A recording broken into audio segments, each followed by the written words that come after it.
এক মিনিট দাঁড়ালে, এক মিনিট দাঁড়া।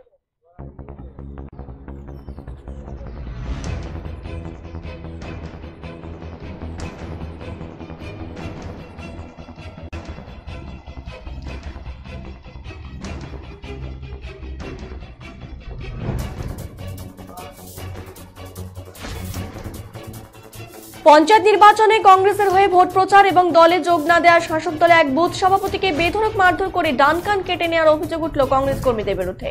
চাঞ্চল্যকর ঘটনাটি ঘটেছে মালদা জেলার কালিয়াচক থানার বীরনগর ১ নম্বর গ্রাম পঞ্চায়েতে হাতিচাপা গ্রামে।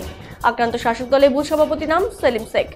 অভিযুক্ত কংগ্রেস কর্মীরা হল খালেক শেখ, বাক্কার শেখ, রানা শেখ কয়েকজন। স্থানীয় পুলিশ সূত্রে জানা গেছে, গত পঞ্চায়েত ভোটের সময় থেকেই বীরনগর ১ গ্রাম পঞ্চায়েতের বুথ সভাপতি খালেক শেখকে কংগ্রেস আসার জন্য চাপ দেওয়া হচ্ছিল। কংগ্রেস দলের না যাওয়া এবং ভোট প্রচার না করায় তখন থেকেই হুমকি দেওয়া হচ্ছিল কংগ্রেস কর্মীর প্রাণী মেরে ফেলার।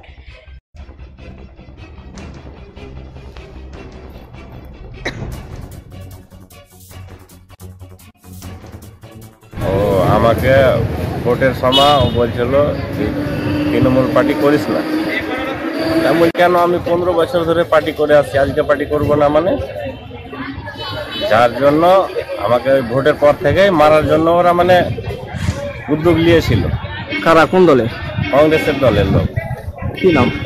খালেক, বাক্কার, রানা আর খালেকের স্ত্রী মালেকা।